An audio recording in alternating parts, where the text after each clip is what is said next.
This podcast is being recorded on Kaurna land. We honour and celebrate the strong cultural traditions of motherhood, family and connection to country. No woman can say motherhood hasn't changed her, but every mother's story is different. People always told me to do all the things like write notes for different milestones and stuff, but I'm a firm believer in the fact that if I allowed myself to surrender to that, I'm almost putting that out into the world, and I don't need to do that because I'll be there at that milestone. This is How Motherhood Changed Me. I am Kerry Turner. And I'm Jenna Yates. Kez, our guest today became a mum at 24. She's married to an AFL player and she's living with cancer. Kellie Finlayson, thank you so much for being here. Yeah, thanks for having me, guys. I'm excited. Fitting us in. Yeah. It's been a busy day. I'm a busy girl. Now, Kelly, before we have a chat about mum life for you, could we get a word to describe the woman that you were before you became a mum? See, I don't think the person I was prior has changed all that much. Okay. I know that people get like a sense of identity crisis almost when you become a mum, and I guess not knowing how that works anymore. But I have always been a pretty confident person, always really maternal, so I've never really struggled being around children and kind of treating them as they're my own anyway. Yeah. I'm still like that with my friends' kids as well, which is beautiful, and I'm lucky obviously that I've got so many littlies in my life at the moment. But I don't think I've personally changed so much. Probably the first year of motherhood wasn't exactly how I'd planned and maybe would have shaped me differently, but I feel like I'm still a pretty confident control freak person, but also really laid back and like kind of just want Soph to be a kid, which is what I was like before anyway. I was always very adventurous, and fear is not really something that comes up for me, so I don't want to implant that into her either. That's nice. So yeah. So we're going to go with confident? Yeah, for sure. If you like it. if you asked a friend what they would describe me with one word, it'd be confident, and sometimes it can probably come off as like naivety or arrogance because I'm a little bit blasé, but yeah, definitely confident. I think I read somewhere that you just finished uni. Yeah. You went to Europe to celebrate, and when you came home, you met Jeremy, your husband. So that must have been a huge whirlwind for you. Yeah. Did you know right away that he was the one? Well, so I actually met him prior to Europe. I at a Justin Bieber concert, which we like to I drop obviously at every chance I can possibly get. But he's also a footballer, and we all know the stigma around footballers. So I wasn't putting my life on hold for a maybe, and I went off and celebrated finishing university that year. Managed to get a job over there, so I was there a lot longer than anticipated. Yeah, I was there for 18 months, just over. So I did 2 summers and then a year of teaching, because obviously their years are a bit different than here. And then when I came back, we basically were back into each other's pockets pretty quickly. So while it was a nice time for him to establish himself into obviously his career, and also for me to do the things that I'd already wanted to do and I didn't really want to put on hold for a maybe, I guess. Once we were back, we kind of knew it was. Did you keep in touch while you were away? Not as regularly as you'd probably think, but like enough to maintain a friendship. Yeah, for sure. Yeah, nice. Yeah. In terms of life goals, did you kind of align like that, do you think? I know you mentioned footballer and the stigma that comes with that, but when you sort of realised, okay, this is serious, did you feel like you aligned with all the things you wanted to achieve? We are definitely both people that want to be travelling, adventuring. The hubs happened, we were like, hell, how do we stay inside a house for like more than an hour sort of thing? So like I guess our personalities are quite similar in sense of like being quite driven with our work and being career orientated and wanting a big family and all of those things. And then obviously lockdowns happened, and you kind of get used to each other a little bit quicker when you're forced to, aren't you? Yeah, in those situations. So I think the fact that I didn't kill him in those 3 months meant that we were going to be okay. Yeah. Isn't it wild to look back and actually how did we do that? And I've said to people, it feels so long ago, but it actually wasn't. Nope. Soph was born in the hub, so that's only 3 years ago. It's just nuts. I had 2 kids during that COVID period, and it's like it's time stamped by my eldest was just turning 2, and we couldn't have a party with the family because lockdown just happened, and it's so weird when you've got the kids and it's time stamped for you. We're going to remember it forever and look at these kids and go, you were born in a bubble. Yeah. Isn't it crazy? Yeah, and we were like obviously extra isolated being in the AFL. We were quite literally in a hub. So yeah, I got pregnant at the end of the first hub and then gave birth in the second hub, which was just wild. Like Jeremy had to put his career on hold. He had to say, sorry, can't travel with the team. Like she's about to burst. I was already traveling at a far too pregnant stage, sorry. So I kind of had to call it and be like, we have to stay here. I need a doctor that I've known for longer than 2 minutes. Yeah, fair enough. To bring the baby into the world and end up going early. So obviously it was a good call, but yeah. So. Oh, so glad he chose to stay with you. That would have been awkward. Yeah. Well, like it would have been, I feel like I would have been fine doing it on my own, but he would have never lived it down and he would have hated himself for the rest of forever. Well, that's our only child. So it would have been a tough one to swallow for the rest of his life, I think. Totally. Tell us about your little girl, Sophia. She's just turned 3. Yeah, she's a three-nager to the core. She's giving me a run for my money for sure. Like anything that my mum's ever suggested I may have been like, she's proving to give me it straight back. Yeah, straight back up to yeah, lucky. She's definitely a resilient little girl. Has been through quite a lot in her 3 little years, but the most empathetic, intelligent, like, and I am not biased by any means. Like if my child was dumb, I would tell you, but she's just so, like, it shocks me. Like, for example, this morning she was rubbing my ring and she goes, Mummy, me and Daddy are going to be with you forever. I was like, what? And she's like, yeah, me and Daddy, because it's their birthstones. Obviously for her that's just like literally like it's her birthstones on my finger, but for me I'm like, you have no idea how sentimental that just was. And she was just like, love you, bye. Like, what? Oh my gosh.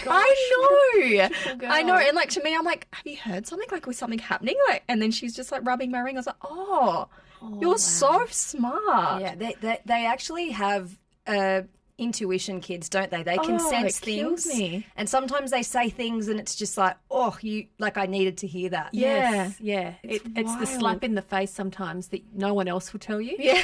But kids are... they're so honest, which is also, Like another example, my mum hurt herself, like rolled her ankle, so obviously she's fine. But the next day she was going to get a blood test and Soph goes, did she hop there? You're 3. Where did that come from? Yeah. Also, how do you know that if you hurt your ankle, you have to hop? Yeah, that's nuts. But yeah, very so switched on. She's just me and a little person. So I've definitely rubbed off on her and shaped her already. So good luck, Jeremy, for the rest of his life. She'll be an interesting teenager. I love it. That's so great. Yeah. Now, of course, we go through some pretty massive body changes, all of us as women, when we have the pregnancy journey and then postpartum. It's fairly intense. When things didn't seem quite right for you, Kellie, you kind of put things down to postpartum. Yeah, well, I guess I had nothing to compare it to, which in hindsight is probably a good thing. Sort of freaked myself out quite early, I think.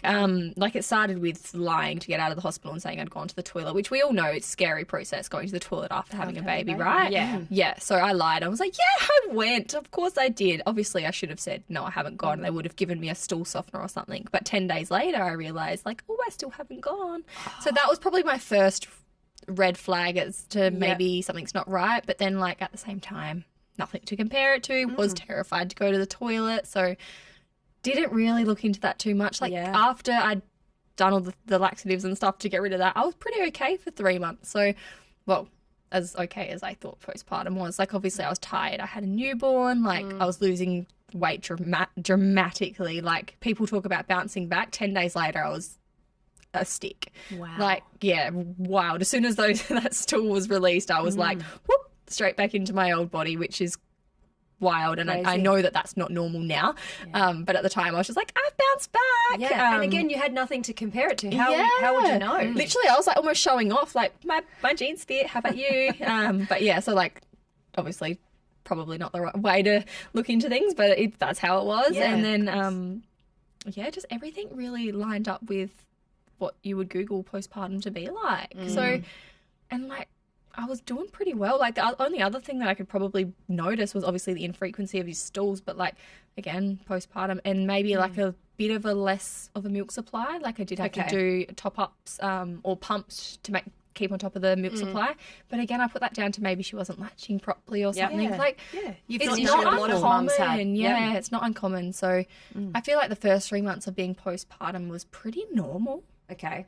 from what I've heard. Yeah, And did you have many girlfriends that had babies? Only one, and So you didn't have a lot to chat to I was and- I was quite young. Yeah. Not ridiculously. Like, I was very ready to be a mum, and had always wanted to be young and be, I guess, present. An active mum? Yeah, an active mum. So like, I'd always wanted that. So I wasn't like concerned about my age, but it was just there was no one really around me to talk to. And when I asked my mum, she's like, "Mate, you were at daycare at 2 days old, basically. Like, they just jump back into work, sort of thing." So she's like, "I don't know. Like, asking the wrong person. You're 20-something. That's a long time." Yeah. So yeah, I didn't really have anyone to talk to. I had Jeremy's got quite a few nieces and nephews, so obviously the mums of their kids. But then again, like, they had such different experiences as well, like C-sections or whatever it may have been. Like, that's different again. Or so it was really hard to compare and find a problem that wasn't just postpartum. What prompted you to go to the doctor in the end? Jeremy made a joke, which is funny because obviously all the symptoms we've kind of discussed are really female related. So we would just, brush it off as being a girl. But Jeremy, being a male, was like, that can't be normal. And made a joke about me needing a portaloo. I was showing him around Adelaide. Obviously, he'd only ever been here for 24 hours for a football game, really. So he hadn't seen the hills, he hadn't seen Hahndorf, he hadn't seen all the beaches. So I was taking him everywhere. I was so proud of it. Being from here and going to school here. And he joked about needing a portaloo because of how often I needed to stop at petrol stations on the way. Right. And I was obviously in a bit of denial. I was definitely telling him that I was going to the bathroom each time I went, but really I was just trying so hard to, because unbeknownst to myself, I had a bowel obstruction. So when I did go to the toilet, I had like pencil size, like thinness stools. And then once it would come out, then obviously I would be quite frequent because it'd be backed up, and then I would wipe and there'd be blood because, when you wipe too much, that's what I kind of suggested to myself, that's why it would be bleeding. But yeah, when Jez made the joke, I just booked a doctor that day, just flippantly, booked into a bulk bill doctor closest to us, sort of thing. I was like, I'll go whenever the next one is, and happened to be just the next day. I got a female doctor, so great. Literally just a bulk bill, never met this woman before, happened to be in her early 30s, so even better, kind of very relatable. I told her what had happened, kind of what had been happening for quite a few years now, and then said blood. And as soon as I said there was blood on my toilet paper, she freaked out. I was like, sis, there's blood everywhere. Like, have you ever had a baby? There's blood everywhere all the time. Like, that was my least of my worries. It was more so the constipation and stuff that was kind of, I guess, in my mind, maybe something that I should be worried about.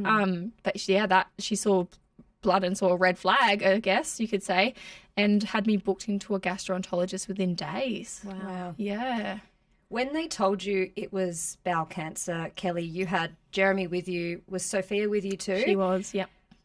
How do you even respond to that? Yeah, you don't. I guess is probably the only way that I can say in my experience. Jeremy was holding Sophia when I came out of a pretty high state. Obviously, I'd just been under and walked into the office. I thought that they were being really nice and letting Jez and Sophie in there because she was a baby. Because obviously COVID, no one's allowed in the hospitals. But I was the last patient, so I was like, oh, who are they going to infect? So yeah, when he showed me the piece of paper and told me that it's what cancer looks like, I was kind of like, well, where's mine? Like, show me the comparison. And he was like, that's you. I was like, oh, shit. Was in complete... not shock, that's not the right word to use, but maybe like overwhelm, denial. It's really hard to explain that feeling. It was completely out of body. I don't remember getting home. I don't remember the next couple of days, really. I definitely had to lean on everyone around me to absorb the information so I could just absorb everything else. So how old was Soph at this point? It's just gone 3 months. Yeah. Wow. Yeah, it was in November. So she's the 19th of August and it was the 18th of November. So not even. Wow. Yeah. Yeah. The other thing that I'm thinking of too, Kellie, whenever there's something not right with any of us, it's like, oh, well, your mum, you're thrust back into mum life again, and, you're trying to process all of this stuff, I'm sure, and then you still got to care for your little 3-month-old, and that's hard. Yeah, and she's obviously relying on breast milk, which is coming from my body. So when I'm stressed, it's gone down even further. So there was just really no time for me to worry about it. I really had to just keep doing me. Like, everyone offered to have Sophia or offered to, feed her a bottle of formula, which we'd never done. And I was like, guys, it's 3 words. Nothing else has changed. And that's kind of, I guess, I was almost the backbone for everyone else, because in that moment I was like, what has changed other than being given a diagnosis? I haven't started treatment. I haven't had a surgery. I've done nothing other than be told 3 words, like, you've got cancer. I can still do everything I was doing this morning. Like, it's literally no different. And then at the same time, I was like, also, don't touch my child. That's my baby. Like, in the same breath, I was like, no, she's mine. Let me have her for as long as I can. Yeah. A welcome distraction, I'm sure, amongst all of that uncertainty. It's just like, this is where I can sort of focus right now. And definitely, like, as a control freak, as I've already mentioned, she was like the thing that I can control. Oh, yeah, it was pretty wild. So how did life look as you had to start navigating treatment, but you've still got such a little baby? So my mum quit her job and moved over from Port Lincoln. Wow. Yeah, that was just the only option, basically, because Jeremy was in season. He just started a new club. So he couldn't exactly, he could have taken time off, but really, love the man, but men are pretty useless with these sort of things. Like, and you also just want your mum, let's be honest. Right? We all just want our mums. Yeah, that's it. And, like, obviously it was really hard for her to have to step away. Like, my dad still lives in Port Lincoln, so she was essentially stepping away from him for a little while. But she was Sophia's mum for the first 18 months. Wow. So, yeah, I'm very lucky that obviously I've got that relationship, because I don't know how I would have done it without her. Like, if I had a parent that couldn't drop everything, God, don't know. And your mum and Soph must have such a beautiful relationship. Yeah, it's disgustingly sweet. It's my mum's actually here in Adelaide at the moment, and she walked in last night after dinner, and I've never seen Sophia run so fast. I'm like, no worries. Hello. I only parent you every day, but sure. But yeah, they've definitely got a bond. Like, mum knew how to settle her better than anyone else, and all the things, and it's beautiful. And, like, once mum did move home, I don't think she was sad to be leaving me. It was more so sad to be leaving Sophia, because she'd never gone more than 3 days. She would go home to visit dad and then come home to us. Whereas now she comes to visit us and then goes home. So yeah, it's very different. But, like, she's so lucky. She's had plenty of women in her life that have played a mum role, and she's definitely got the connection with those people. Love it. One of the things I have felt serious mum guilt over is sleep, and needing my kids to do it when they were babies so I could get some for myself. Yeah, me too. We co-slept when ours were real little because it was the only way we could all manage decent sleep.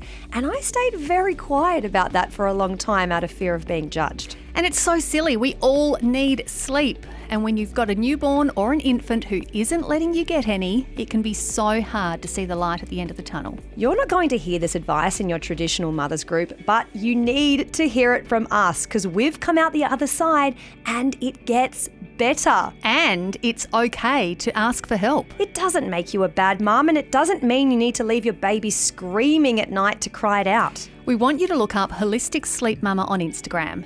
Beautiful Tracy is a certified baby sleep consultant who looks at the whole picture to help you support your little one's sleep. Tracy is all about empowering parents to support their child's sleep with gentle and responsive parenting. She's got packages that provide support until your child is 4 years of age, and she works with families all over the world. Such a game changer. So visit holisticsleepmama.com.au, that's MUMMA, or look up Holistic Sleep Mama on Instagram. I want to ask you about your wedding and getting married in March 2023. Is that right? I'm sure Sophia had a big feature in the wedding.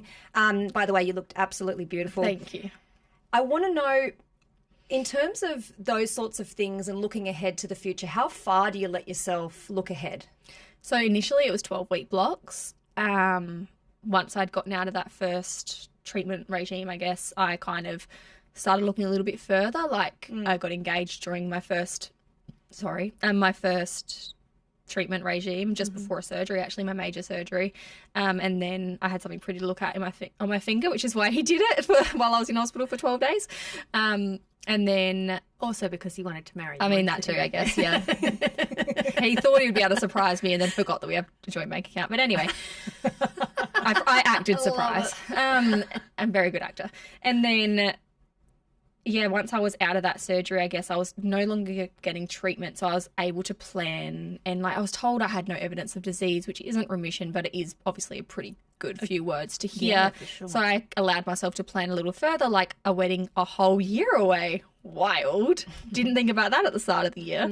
But that didn't last long. So I relapsed in Jan the following year and was married by the start of March. So I got told I'd lose my hair, I want to say middle of Feb, probably the second week of Feb, and was married within 3 weeks. Oh, yep. Yeah. So while I wasn't planning too far ahead, I was also allowing myself to kind of have more hopes and aspirations for that. And like people always told me to do all the things like write notes for different milestones and stuff, but I'm a firm believer in the fact that if I allowed myself to surrender to that, I'm almost putting that out into the world.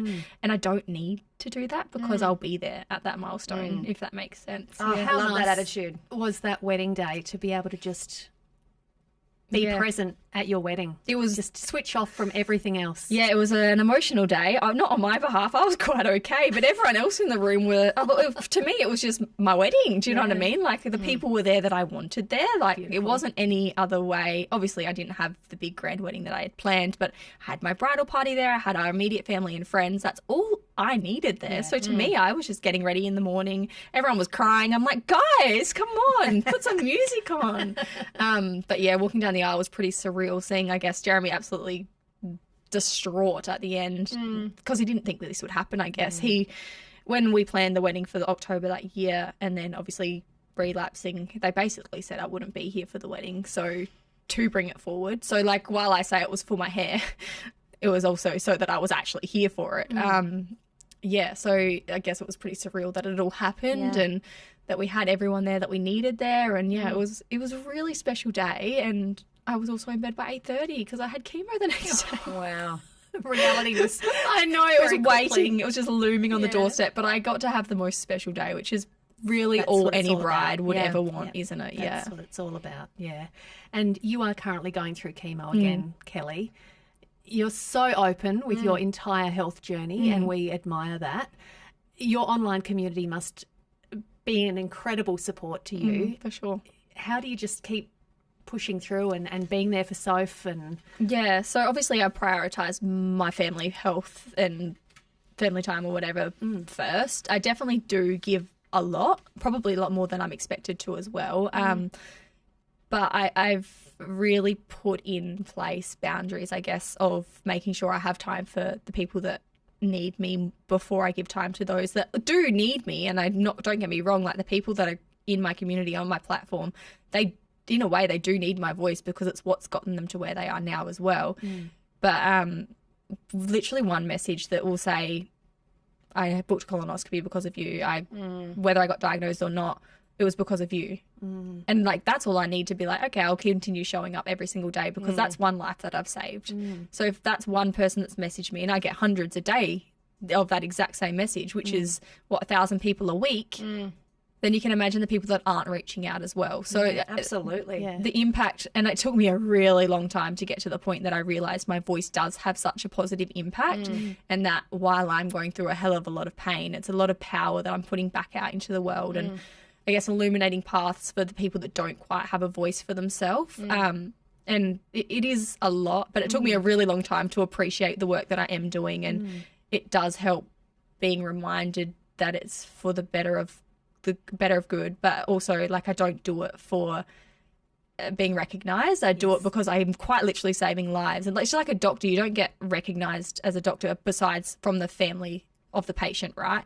It's a similar situation with me. Like while I'm not the doctor that's removing the cancer from wherever it is, it's encouraging them to advocate for their own health as well, like showing them that it doesn't discriminate, and if someone brushes it off and you think that there's something wrong, just get another opinion. So I was going to say, I don't know a whole lot about bowel cancer, and it's because of people like yourself, and I know you're an ambassador for the Jodie Lee Bowel Cancer Foundation. But, you know, we hear so much about breast cancer and, you know, that seems to be the big one that women talk about and women are worried about. When it comes to bowel cancer, I really must admit that it's probably, in my mind, an older person's issue. And so to have someone as young as yourself talking about it and talking about the things that you can notice that don't seem right, it is huge, Kellie, because it's not on our radar. No, it's Truthfully, not. it's not. 3 years ago, it wasn't on mine either. No. I thought that there was breast cancer, testicular cancer, and skin cancer. I didn't know there was other cancers. Like, that's how naive I was. And absolutely, like, good on the people that don't know about them, because that means I haven't been touched by it. And I'm like, keep living in that world until you need to know about it. Don't learn about it type thing. Like, I don't want people to think over and analyze their symptoms or whatever it may be. But if there is something wrong, there's really no point not navigating it. And obviously, like I said, the symptoms as a woman, I don't know what the men's excuse is to being in court late, because these symptoms don't really align with what they go through. But as a woman, the symptoms are so easy to pass off. And as a mum, no, you don't worry about anything other than your children, and I know that shouldn't be the case. You should obviously take care of yourself. You need to be healthy for them to have the best childhood, but we don't have enough time in the day to care about everyone. So obviously we're the last priority. Yeah, it's so true. You can write off so many little things that you're feeling, and you know, I've got a sore back because I'm holding the kids. That's right. You know, I really should book in that pap smear, but I've got this stuff for the kids. Right. And or when you do, you get given a go home and do it yourself kit, like I got earlier in the year. Oh, really? Fun. There you go. You can also get at-home store sample kits, and we give them out now at like workplace programs with Jodie Lee Foundation. I'm like, you're going to think of me every day until you do this, every time you shit. And they're like, I'm like, yeah, you're going to think of a 20-year-old. Because they send them out, but you've got to, it's over 50, 45 isn't it? now. Over 45. But but you have to apply at 45 to get a free one. But yes, they do send them to you now. Yeah, so it is getting better, but 45 is 20 years away for me. Yeah. I might even make it to 45, and that's when they're sending out the test. Like, that's crazy. Yeah. can I ask you on that? You mentioned a couple of times it was flagged to you, or you know, with your wedding, you're not going to be like. What a horrible thing to say. Firstly, I don't know how it was they never worded said, it. but it was always implied. Like, I never got given a timeline, especially from my original diagnosis, because my doctor within literally minutes realised whatever he told me I was going to live to. I was very much a sponge, and he was my control person. So he didn't give me the timeline. He didn't give me the prognosis. He gave me a diagnosis, and I could obviously go search whatever I wanted. But it wasn't until 18 months later that I was filling out paperwork that I was like, what the fuck is a prognosis? This is someone that's been living with it. Like, I have no idea what that word even means. Yeah. And I rang him and I was like, you've never told me what this word means. What does it mean? And he's like, oh yeah, like you've outlived it by so-and-so months. I'm like, oh, okay. Wow, yeah. So yeah, it was 18 months. I think I'd already outlived it. So it was crazy. I think I was given like a 6-month block of what they thought I would make it through. Statistically, it's 5 years without treatment with a stage 3, I believe. But yeah, so I think after 5 years for a stage 4 with treatment, it's 6% chance. Right. So I'm 3 years in already. Very strong, but very determined lady over here. And how much do you put that down to the fact you've got Soph and she's such a distraction and you can be mum? For sure, and also putting on that brave face and like almost convincing myself that I'm okay. Like I obviously look well. I don't look too unwell. I have had a few months here and there that I've looked unwell, but I look like a normal human being that just gets on with life. Like, I'm active. I have colour in my skin. Like, I'm not, if I was fair skin and like sunk or skinny or whatever, I would probably look unwell with no hair and whatever. But that helps me show up for my family and friends, and then almost masks everything and convinces myself that I'm okay as well. And that's the way that I'm able to keep showing up. But like I definitely don't act like a sick person. You are incredibly resilient, incredibly positive. It's honestly, thank you, sort of gobsmacked really listening to you speak. I think I have hard days as a mum, but then in walks Kellie. I think I speak like as if I'm speaking about someone that's lived my experience rather than myself, though. Now I'm really good at it. Like that's probably why I'm able to kind of, I guess, really delve into it, because I'm able to speak about just a 28-year-old girl. Whereas if I was speaking about myself, I'd probably put myself down or say that I'm not doing something properly. But it's really easy to speak about your friend, so that's kind of how I'm speaking about it. Yeah. Love that. Yeah, it's the only way that I can like tell the truth without feeling like I'm being arrogant. I'm sure you do have those down days too, and you don't owe it to anyone to share it. You can show up exactly how you want to show up and When you want to show up. Yeah, and I definitely do share some of the down days, but they always also make headlines, so I don't really want to read about it the next day as well. So I tend to try and veer away from the more negative parts, because they'll be on the front page of the paper tomorrow. I did see that one recently, and sometimes you look at it and you think, is that helping anyone? Yeah, and I get it. Like people are so invested in it, and like that's from me speaking about it, and also my husband being a footballer in Adelaide, which is such a footballer town. Fish pond. People are very interested in it, and I get it because I would be the same. But also share the goods with it as well would be kind of, I guess, the only way that I can suggest it. But yeah, look, people find that story, they see me online and they're like, oh, she's doing okay. So it's okay. Like at least they get the, I guess, assurance that one story doesn't define the whole picture. Yeah. You don't need to hear this from us, but you obviously have a lot of life in you and a lot to live for, and looking at your girl and wanting to see her grow up and all of the things that you have to look forward to, and we know you will be. So it's just, she makes it so much easier. And I don't think, obviously being mums, like there's a different kind of love and it's a different kind of protection. And I think that if we didn't have her, then I probably wouldn't be here, because I don't really need to protect Jeremy. He's pretty good at doing that himself. And my mum's also probably, yes, it would be sad, but she'd be able to look after herself. Sophia's so innocent. That's not fair of me to not protect her. So yeah, I think she's definitely been, and I won't tell her this until she's 18, because I don't want her to have anything against me when she's a teenager, but she's definitely the reason I'm still here. oh, that makes me want to cry, Kelly. Oh, sorry. No, and I don't want to put anything in your mind or anything, but obviously I'm sure there has come a moment where you have wondered and looked at her and thought, oh, am I going to be here to see grow up? Yeah, you'd be surprised. Like, obviously, yes, there's times that, like, my first treatment, I didn't want to close my eyes because I was scared I wouldn't wake up. But that was more so because I was feeling so ill. I think obviously cancer is a terminal disease, but, like, at the same time, I'm so good at managing it, and I'm so good at understanding, I guess, what's going on with my body now. Like, I'm obviously so in tune that if anything does go wrong, like it did a few months ago, my levels spiked and I could tell because I was breathing funny. So I went and got tested, straight back onto chemotherapy, and it's manageable. Like, I'm really good at, I guess, avoiding the worst case scenarios and, like, also advocating and seeing other doctors and being like, hey, how can we convince this doctor to do this? And they'll, you know what I mean? Like, I definitely play the ropes now and, like, definitely do my own research, and I understand that there's so much more.